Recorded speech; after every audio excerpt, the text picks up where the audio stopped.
আপনি তো over qualified, আপনার তো অনেক বড় যোগ্যতা রয়েছে, তাহলে আপনি কেন গ্রুপ সি গ্রুপ ডি চাকরি করবেন? আপনি তো অন্য চাকরি পেলে চাকরিটি ছেড়ে দেবেন।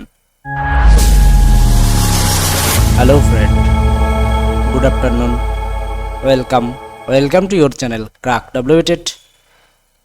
এসএসসি গ্রুপ সি গ্রুপ ডির সাকসেস 1.0 ব্যাচের আজকের দ্বিতীয় ক্লাসে আমরা উপনীত হয়েছি। তো আজকে আমরা প্রথম দিন 12টি প্রশ্ন আলোচনা করেছিলাম, যার মধ্যে ছিল সেলফ ইন্ট্রোডাকশন, কিভাবে ইন্টারভিউ প্রিপারেশন নেবে।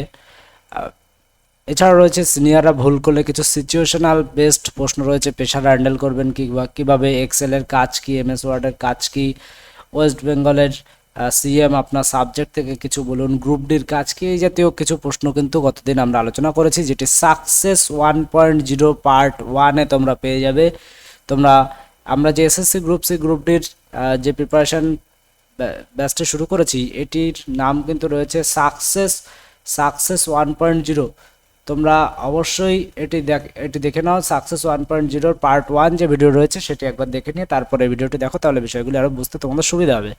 তো চলে যাই আজকের যে প্রথম প্রশ্ন রয়েছে, আপনি ওভার কোয়ালিফাইড না, মানে দেখা গেল কোনো ক্যান্ডিডেটের যোগ্যতা রয়েছে এমএ পাস বা এমএসসি পাস, সে কিন্তু গ্রুপ সি চাকরির ইন্টারভিউ দিতে গেছে, তাহলে সেক্ষেত্রে তাকে এই ধরনের প্রশ্ন ফেস করতে হতে পারে।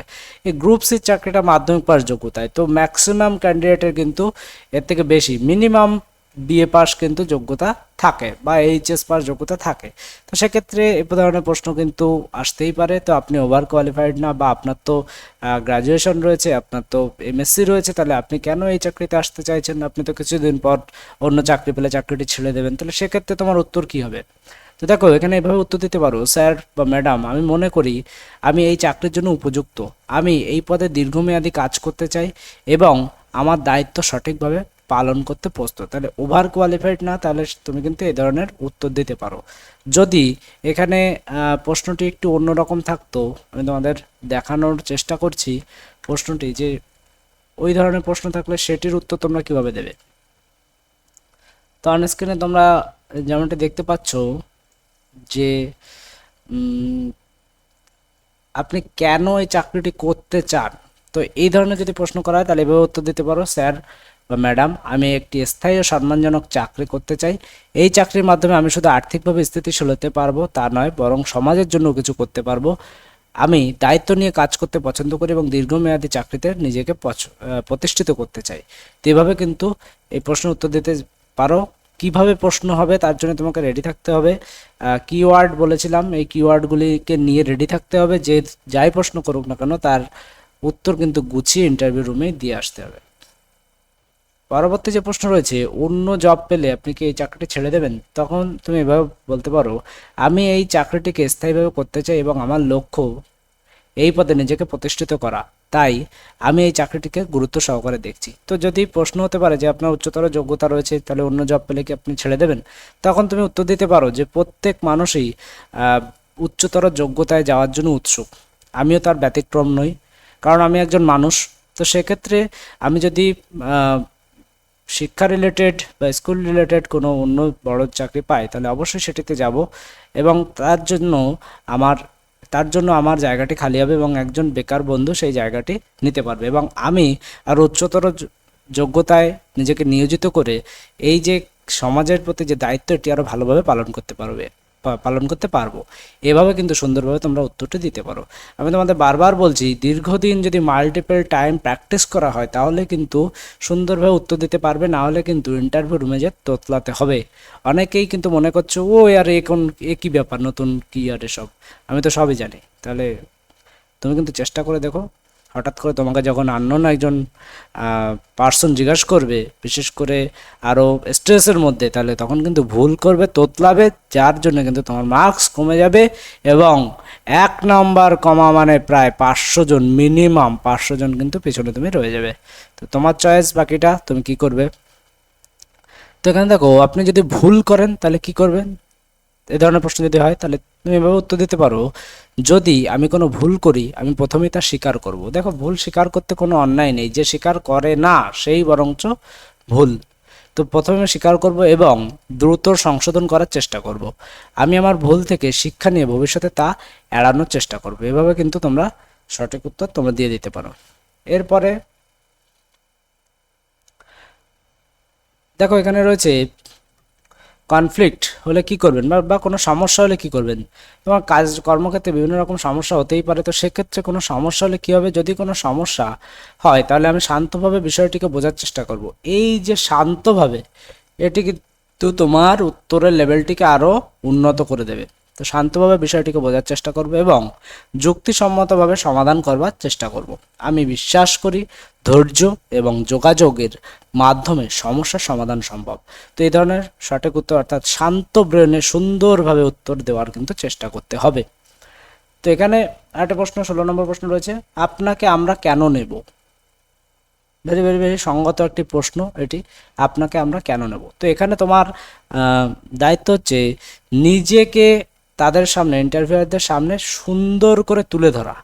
যে যত ভালো করে তুলে ধরতে পারবে তার কিন্তু বেশি নাম্বার পাবে। দেখো ইন্টারভিউয়াররা কিন্তু কোনো সিলেক্টেড প্রশ্ন করে আসে না যে ক্যান্ডিডেট ওয়ান রয়েছে তার জন্য এই 4টে প্রশ্ন করব, ক্যান্ডিডেট টুর জন্য আর 5টে প্রশ্ন করব, এভাবে কিন্তু কোনো সিলেকশন থাকে না।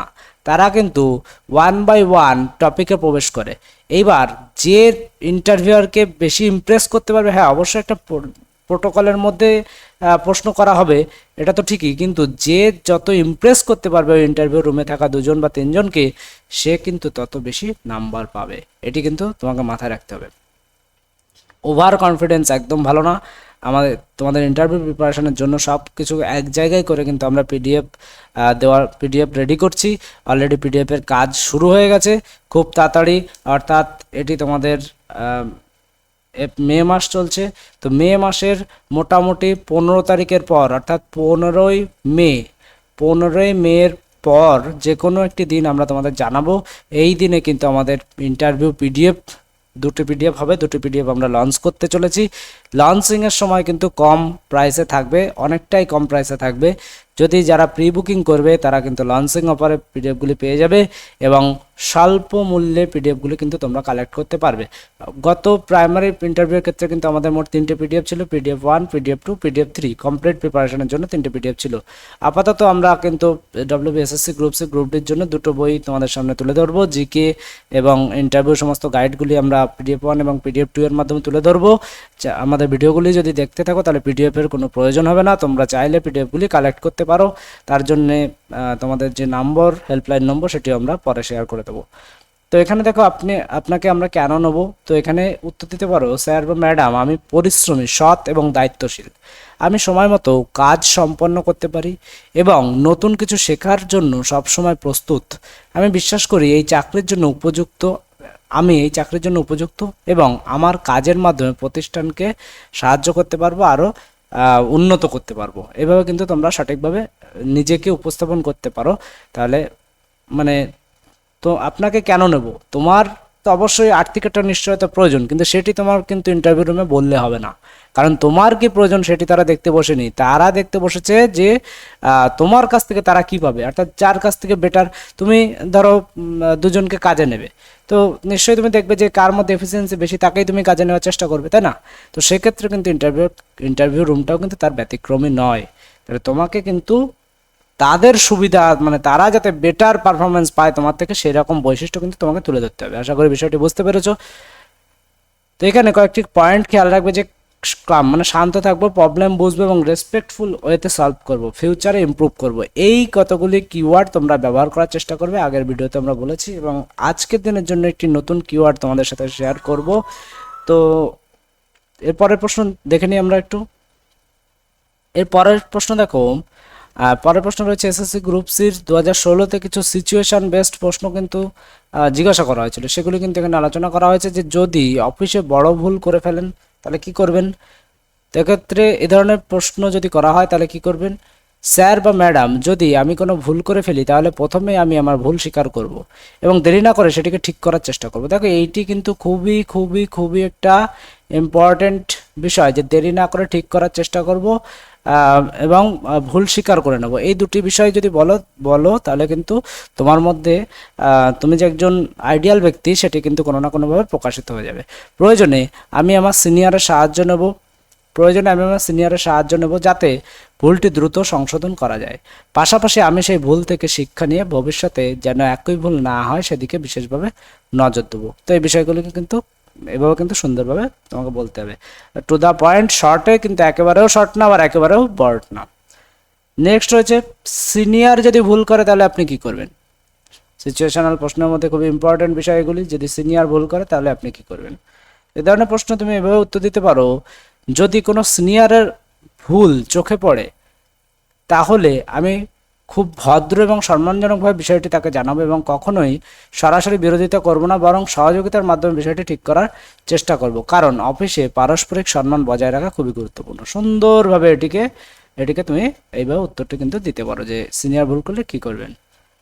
তো কোনো অফিসে কোনো যদি সমস্যা হয় সেটিকে হ্যান্ডেল করবেন কি করে। তো এখানে কোনো অফিসে যদি কোনো সমস্যা হয় তাহলে আমি প্রথমে শান্ত থাকার চেষ্টা করব, যে বললাছি তোমাদের শান্ত থাকা একটি পয়েন্ট কিওয়ার্ড, এবং উভয় পক্ষের কথা মনোযোগ দিয়ে শুনবো আর একটি ইম্পর্টেন্ট পয়েন্ট। এরপর যুক্তিসম্মতভাবে সমস্যার সমাধান করবার চেষ্টা করব, এটিও একটি পয়েন্ট। আমি বিশ্বাস করি শান্ত ও পেশাদার আচরণ দিয়ে কোনো সমস্যার সমাধান করা সম্ভব। ভেরি ভেরি ভেরি ভেরি গুরুত্বপূর্ণ বিষয়। এইভাবে কিন্তু সুন্দরভাবে এই কিওয়ার্ডগুলি যদি অন্য জায়গায় ব্যবহার করতে পারো তোমরা, নিশ্চয়ই যদি ভিডিওগুলি প্রতিনিয়ত দেখো, ভিডিওগুলি যদি দেখো তাহলে এই ধরনের অ্যাবিলিটি কিন্তু তোমাদের তৈরি হয়ে যাবে, তোমরা নিজেরাই এগুলিকে ইউজ করতে পারবে।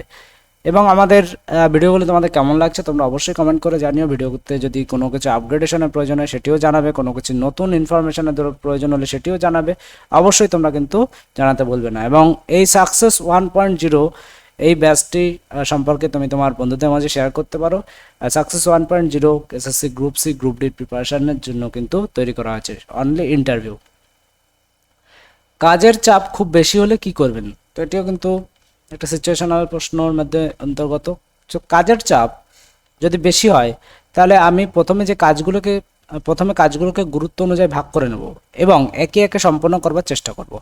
এটিও কিন্তু একটা পয়েন্ট, সুন্দরভাবে সুসজ্জিতভাবে বলতে হবে যে আমি প্রথমে কাজগুলোকে গুরুত্ব অনুযায়ী ভাগ করে নেব এবং একে একে সম্পন্ন করার চেষ্টা করব। আমি সময় ব্যবস্থাপনার উপর গুরুত্ব দেব এবং প্রয়োজনে সহকর্মীদের সাহায্য নেব যাতে নির্দিষ্ট সময়ে কাজ শেষ করা যায়। তো এভাবে কিন্তু সুন্দরভাবে তুমি উত্তরটি দিয়ে দিতে পারো। তো এভাবে কিন্তু তোমার উত্তরের কোয়ালিটি তুমি বাড়াতে পারো এবং সুন্দর উত্তর করতে পারো। তো এই ধরনের উত্তর শিখতে আমাদের চ্যানেলে যুক্ত থাকো। আমরা প্রতিদিনই একটি করে ভিডিও তোমাদের সাথে শেয়ার করে দেওয়ার চেষ্টা করব। কোনো বিষয়ে প্রয়োজন হলে তোমরা কমেন্ট করতে পারো, খুব তাড়াতাড়ি পিডিএফ লঞ্চিং হয়ে যাবে। পিডিএফের জন্য তোমরা আমাদের সাথে যোগাযোগও করতে পারো। ভিডিওটি ভালো লাগলে একটি লাইক করে দিও, বন্ধুদের মাঝে শেয়ার করে দিও, চ্যানেলে নতুন হলে চ্যানেলটিকে সাবস্ক্রাইব করে রেখো। Thank you.